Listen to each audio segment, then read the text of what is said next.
Coming away with the win against King, you guys were physically dominant up front. Tell me about what your guys' game plan was. Yeah, I mean, that pretty much was a game plan. We knew we had to win the line of scrimmage on offense and defense.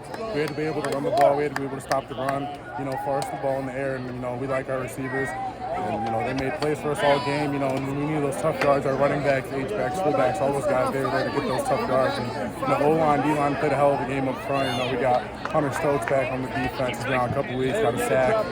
That 2-minute drill at the end, he's a big piece for us. And just, everyone just played a hell of a game. We played together as a team, and that's why we were able to get a win.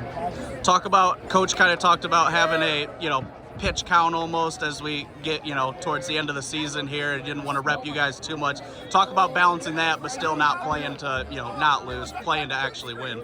Yeah, I mean, obviously, the end goal is the state championship, but we knew this game meant a lot to us. It's a playoff game. It's a game to, kind of remind the state what we are. We've had a big game in a while, so we just kind of wanted to come out here and remind people who we are. This team is very similar to a team we hope to see soon.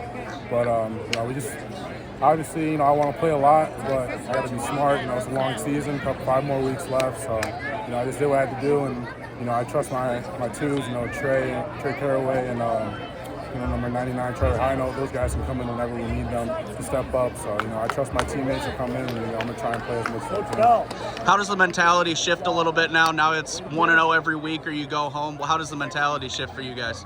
For us, the mentality shifted this week. We treat this as a playoff game. This is one of the best teams in the state. Top 5, right up there with us and all the others. So we knew that this game was gonna foreshadow a lot of our games to come. So we wanted to treat this as a playoff game. Treat this as a winner go home type of moment. This is kind of a season-defining win for us. Those tough games, getting able to get those short yards when we need to, being able to make the big plays when we need to. So we had that mentality shift this week, and we'll carry it into the playoffs.